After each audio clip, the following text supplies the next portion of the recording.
Hi guys, नमस्कार। एक बार फिर मैं आपके सामने हूँ। यूट्यूब पर जितनी मैंने वीडियो अपलोड की उनको क्रम से आप देखते रहें। तो आज DSMS में मैंने design of the steel structure में IS कोड 800-1984 के अंतर्गत मैंने 2 क्वेश्चन सॉल्व किए हैं। इस एक में जो कंप्रेशन मेंबर है उसका कंप्रेसिव फोर्स निकालना है और दूसरे में कंप्रेशन मेंबर का डिज़ाइन करना है। तो बहुत ज़्यादा समय न लेते हुए मैं आपको बोर्ड पर ले चलता हूँ, तो कृपया करके बोर्ड पर ध्यान दीजिएगा। यहाँ पर हमने केस स्टडी 1 लिया है। इसमें 2 एंगल है हमारे पास, ISA 150/10 mm जिसका RBB 29.3 है, और एक ISA हमने लिया है अनइक्वल एंगल 200/100/10 mm जिसका R एक्सिस का मान है 64.5, और यहाँ पर जो इनका एरिया है वो इत्तेफाकन दोनों का बिल्कुल बराबर है 2903 mm²। लंबाई हमने जो ली है टोटल लंबाई वो 2000 mm यानी कि 2 मीटर है। एंड्स पर हमारे सिंगल रिवेटेड हैं, और इसमें जो Fe250 ग्रेड की स्टील का प्रयोग किया गया। अब हमें कंपेयर करना है इसमें कि किस तरह से लोड बियरिंग किस मेंबर का सबसे ज़्यादा है। तो आप देखें, हमने कंपैरेटिव स्टडी किया। तो पहले हमने एक इक्वल एंगल लिया है ISA 150/10 mm, दूसरा हमारा अनइक्वल एंगल है ISA 200 और 100/10 mm का। तो यहाँ पर देखें, लंबाई पहले पॉइंट पर हमने लिया लंबाई, टोटल लंबाई आपकी 2000 mm, यहाँ पर भी टोटल लंबाई 2000 mm। फिर यहाँ पर देखेंगे इफेक्टिव लेंथ, चूंकि एंड्स पर सिंगल रिवेटेड है, मेंबर आपका डिसकंटिन्यूअस है, तो उस केस में L बराबर L आता है। तो यहाँ पर इफेक्टिव लेंथ कितनी होगी 2000 mm, यहाँ पर भी इफेक्टिव लेंथ आपकी 2000 mm हो गई है। फिर यहाँ पर एरिया देखें, चूंकि हमारा एंगल सिंगल ही एंगल है तो इक्वल एंगल के केस में जो एरिया आ रहा है वो 2903 हमने स्टील टेबल से लिया है। इसके बाद यहाँ पर भी देखें एरिया जो हमारा 2903, क्योंकि दोनों एंगल हमारे एरिया दोनों के बराबर हैं, लेकिन एक इक्वल एंगल है, एक आपका अनइक्वल एंगल है। यहाँ पर देखें RBB का मान हमने लिया है, क्योंकि इक्वल एंगल है तो यहाँ पर हम RBB का मान लेते हैं, और इस RBB का मान कितना है 29.3 mm। यहाँ पर हमने चौथा पॉइंट जो इसका लिया है कंपैरेटिव में, तो R एक्सिस का मान है, ये क्या है हमारा 64.6 mm। तो यहाँ पर RBB कितना है 29.3, और अनइक्वल एंगल में हम लेते हैं R एक्सिस जिसका मान होता है 64.6 mm। अब देखेंगे सिलेंडर ने रेशियो निकाला L/RBB किया है, तो 2000/29.3 क्या है 68.26, ये इसका आ गया सिलेंडर रेशियो इक्वल एंगल का। और अनइक्वल एंगल में SLR का मान है 2000/64.6, तो इसका मान है 31.15। अब देखेंगे दोनों हमारी जो स्टील है वो Fe250 ग्रेड की स्टील है, तो L/RBB 68.26 के लिए हमने मान निकाला है कि L/R60 के लिए जो स्ट्रेस का मान है 122 न्यूटन पर mm², और L/R70 के लिए जो मान है वो 112 न्यूटन पर mm² है। तो हमारे 68.26 जो आ रहा है इसका हम कंपैरेटिव करेंगे, यहाँ निकालेंगे तो 122 माइनस 8.26, तो ये आ रहा है आपका 113.74 न्यूटन पर mm²। ठीक है, यहाँ पर हमने निकाला है कि L/R का मान कितना है 31.15, तो ये 30 और 40 के बीच में आ रहा है। 30 पर जो हमारी वैल्यू है 145 न्यूटन पर mm², और 40 पर जो हमारी वैल्यू है वो 139 न्यूटन पर mm² है। तो फॉर 31.15 के लिए हम क्या निकाले 145 में से 6/10, यहाँ पर जो डिफरेंस कितना है 6 का है, और ये डिफरेंस कितना है 10 का है, इंटू 1.15 कर देंगे तो इसका मान आ जाए 144.31। तो यहाँ पर देखें जो स्ट्रेस का मान आ रहा है इक्वल एंगल में 113.74 न्यूटन पर mm², जबकि यहाँ पर आ रहा है अनइक्वल एंगल में 144.31 न्यूटन पर mm²। ठीक है, अब यहाँ पर हमें क्या निकालना है, कंप्रेसिव स्ट्रेंथ निकालनी है, जिसका मान क्या होता है एरिया इंटू स्ट्रेस इंटू 0.8, क्योंकि हमने क्या किया यहाँ पर केवल सिंगल रिवेट है तो L बराबर L लिया है। तो कंप्रेसिव स्ट्रेंथ का मान क्या होगा एरिया इंटू स्ट्रेस इंटू 0.8। तो यहाँ पर एरिया कितना है 2903 और स्ट्रेस कितना है 113.74 और इंटू 0.8। तो यहाँ पर जो कंप्रेसिव स्ट्रेंथ का मान आया वो आया आपका 264,149.78 न्यूटन, यानी कि 264.149 किलो न्यूटन। यहाँ पर देखेंगे हमने 8वें पॉइंट पे लिया है जो कंप्रेसिव स्ट्रेंथ है उसका मान area into stress into 0.8। Area तो दोनों का सेम है 2903 इंटू 144.31 इंटू 0.8। तो यहाँ पर जो मान आ रहा है वो 335,145.54 न्यूटन, यानी कि 335.145 किलो न्यूटन। तो आप यहाँ पर कंपैरेटिव स्टडी देखें कि दोनों एंगल है जिनका एरिया हमारा सेम है, दोनों के एंड्स पर सिंगल रिवेटेड है, लंबाई हमारी 2000 mm है, और जो मेंबर है वो आपका डिसकंटिन्यूअस है। तो देखेंगे जो इक्वल एंगल का हम प्रयोग करते हैं तो उसके द्वारा कम कंप्रेसिव लोड बियर किया जाता है, वो कितना आ रहा है आपका 264.149 किलो न्यूटन।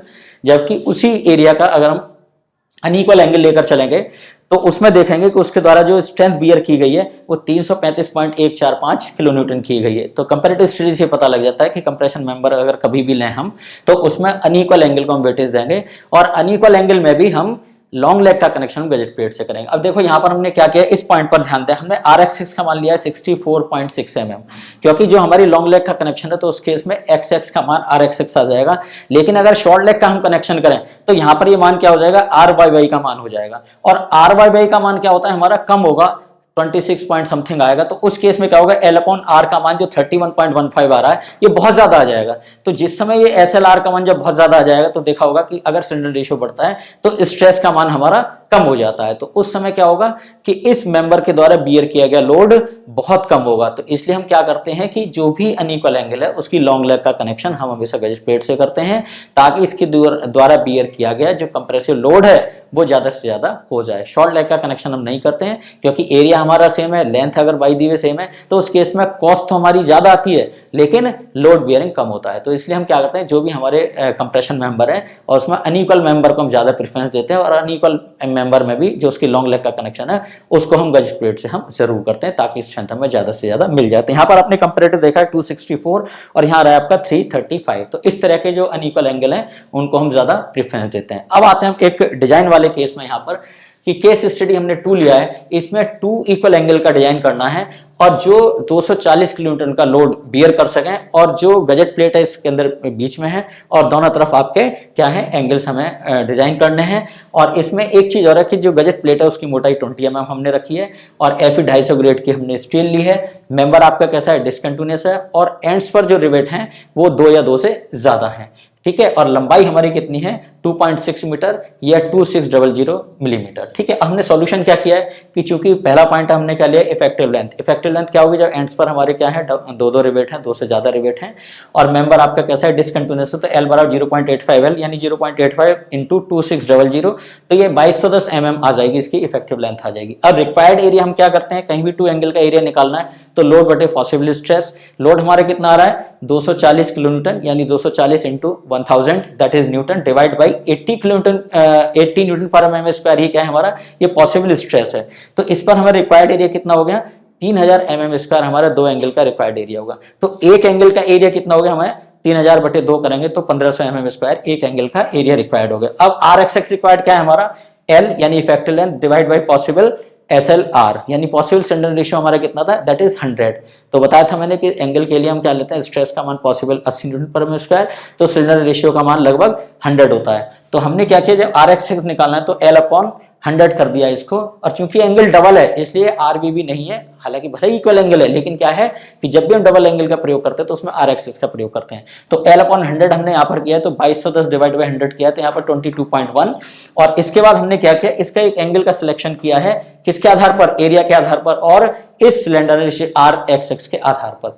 तो हमने जो एंगल का सिलेक्ट किया है वो इक्वल एंगल है ISA 80 बाई 10 mm। इसके बाद आप देखेंगे कि इसमें RXX का मान कितना है हमारा, जो स्टील टेबल में दिया गया 24.1, और एक्चुअल एरिया हमारा कितना है 1500 mm स्क्वायर। तो अब यहाँ पर देखेंगे एक्चुअल हमने L अपॉन RXX निकाला, तो 2210 डिवाइड बाई 24.1, तो ये आपका 91.7 आ गया है, विच इज लेस देन 180। तो ये हमारा ओके हो गया है। फिर हमने निकाला outstanding leg divide by T, that is 80 by 10 और this is 8, it is less than 16। तो ये हमारा ओके हो गया है। अब हमने क्या निकाला कि L अपॉन RXX का मान 91.7 आ रहा है, तो ये कहां पर स्टैंड कर रहा है, 90 और 100 के बीच में कर रहा है। तो 90 पर अगर सिलेंडर रेशियो है तो स्ट्रेस का मान 90 न्यूटन पर mm स्क्वायर है, और 100 है तो इसका मान कितना 80 न्यूटन पर mm स्क्वायर। तो इसी तरह से हमने 91.7 के लिए निकाली है वैल्यू। तो 91.7 के लिए हमने कैसे निकाला, 90 तो ये स्ट्रेस हो गया हमारा, इसमें से यहाँ डिफरेंस कितना है 10 और यहाँ डिफरेंस कितना है 10, तो 10 बटे 10 इंटू ये डिफरेंस कितना है 1.7 का, तो 1.7 से मल्टीप्लाई किया है, तो यहाँ पर 90 माइनस 1.7 किया है, तो 88.3 न्यूटन पर mm स्क्वायर ये क्या आ गया, इसका स्ट्रेस आ गया है। अब यहाँ पर देखेंगे हमने क्या निकाला, कंप्रेसिव लोड निकाला है। कंप्रेसिव लोड क्या है हमारा, एरिया इंटू स्ट्रेस। यहाँ पर 0.8 से मल्टीप्लाई नहीं किया है क्योंकि एंगल कैसे हमारे डबल एंगल है, और दूसरा केस क्या है कि एंड्स पर हमारे डबल रिवेटेड है, दो रिवेटेड है। और मैंने एक बताया था आपको कि L बराबर अगर 0.85 L करते हैं तो लास्ट में 0.8 से मल्टीप्लाई आपको नहीं करना है, और अगर L बराबर L है तो हम लास्ट में 0.8 से मल्टीप्लाई करेंगे। इस चीज का विशेष रूप से ध्यान रखें। तो यहाँ पर क्या किया, एरिया इंटू स्ट्रेस। एरिया कितना है, एक एंगल का एरिया हमारा 1501 था, ISA 80 बाई 10 mm का, तो 2 एंगल का एरिया क्या हो गया 2 इंटू 1501 और इंटू 88.3, तो ये आ रहा है आपका 265,783 न्यूटन, यानी कि 265,783 न्यूटन आ रहा है। इसको हम कह सकते हैं 265.783 किलो न्यूटन। अब यहाँ पर देखेंगे कि जो ISA जो हमने डिसाइड किया है 80 बाई 10 mm का, इसके द्वारा 265.783 किलो न्यूटन का लोड बियर किया जा सकता है, जबकि हमने 240 के लिए निकालना था। तो यानी कि ये क्या हो गया, हमारा सेफ हो गया, जो हमने डिजाइन किया है वो हमारा सेफ है।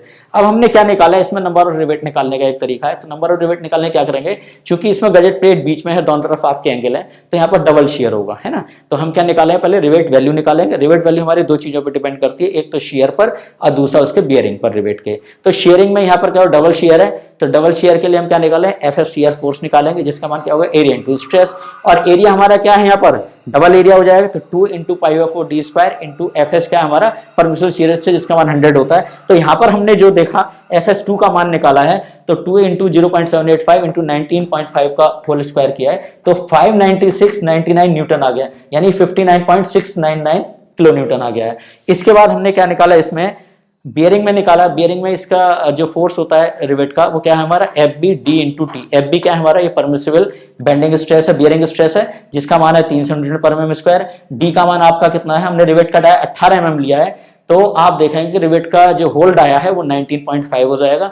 तो यहाँ पर हमने क्या किया, डी का मान 19.5, टी हमारा क्या है, ये प्लेट की मोटाई, ये जो आपका एंगल है उसकी मोटाई है, क्योंकि मेन प्लेट की मोटाई 20 mm है और एंगल की मोटाई भी 10 mm है। तो यहाँ पर हमने 10 लिया है, तो ये देखेंगे कि एफ बी का मान कितना हो गया आपका 58500 न्यूटन, यानी कि 58.5 किलो न्यूटन। तो इन दोनों में से जो लीस्ट है, शेयर और बियरिंग में से जो लीस्ट है, वो हमारी कहलाती है रिवेट वैल्यू।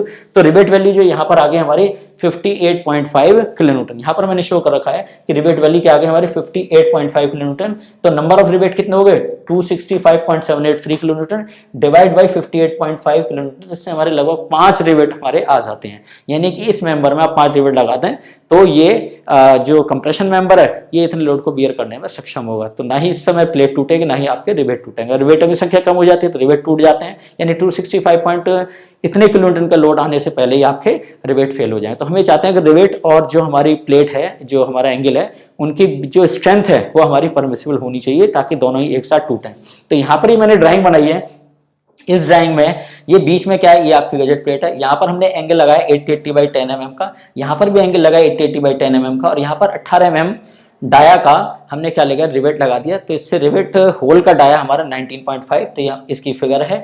ये आउटस्टैंडिंग लेग इसमें कितनी है, 80 mm है, ठीक है। अब यहाँ पर इसका एलिवेशन देखें, तो यहाँ पर ये 80 है और ये 80, और ये इसके बाद ये इस तरह से ये ISA 80/10 mm है, ये पीछे गजेट प्लेट लगी हुई है, और नंबर ऑफ रिवेट इस तरह से ये लगे हुए हैं 1 2 3 4 5, ये 5 रिवेट जो लगे हुए हैं। इसमें हम इस चीज का ध्यान रखते हैं कि किनारे की जो दूरी है, एंड पर जो रिवेट है उनके किनारे से जो दूरी होगी 1.3D होगी, और इसके बाद जो बीच में जो 4 स्पेस जो बचते हैं, इन पर जो मिनिमम पिच होता है वो 2.5D होता है। तो 2.5D इंटू 4 यानी 10D हो गया, प्लस 1.3D प्लस 1.3D यानी 2.6D, यानी टोटल डिस्टेंस कितनी हो गई, यहाँ से यहाँ तक लेग कितना हो गया 12.6D, यानी 12.6 इंटू 19.5 करेंगे, तो ये इस एंगल का इस और जो आपकी गजेट प्लेट है उसके साथ चढ़ाव आपका क्लियर हो जाए कि ये लंबाई हमारी कितनी है, कि कहां तक हमें ये जो एंगल है वो आपका गजेट प्लेट पर आपको चढ़ाना है, ताकि वहां पर 5 रिवेट हम एडजस्ट कर सकें। जो मिनिमम डिस्टेंस है 1.3D हुआ करती है,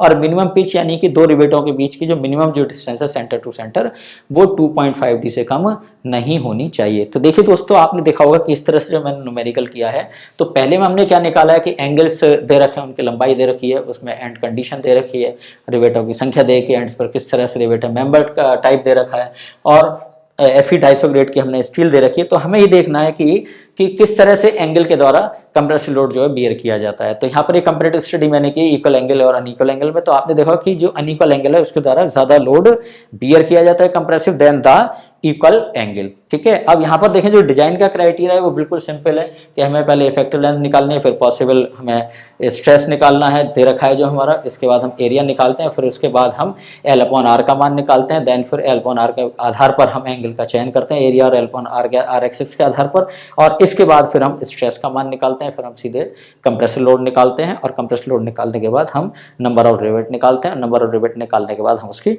ड्राइंग बना देते हैं। तो इस तरह से ये हमारा डिजाइन का क्राइटेरिया ये कंप्लीट हो जाता है, जो हमारा IS कोड 800/1900 84 के तहत है। तो ये जो वीडियो है अभी मैं अपलोड करूँगा तो आपको ये चीज़ सब समझ में आ जाएगी, और आसानी से बोर्ड बिल्कुल आपके सामने डिस्प्ले है और सब चीज़ों को मैंने बहुत आसानी से आपको बता दिया है।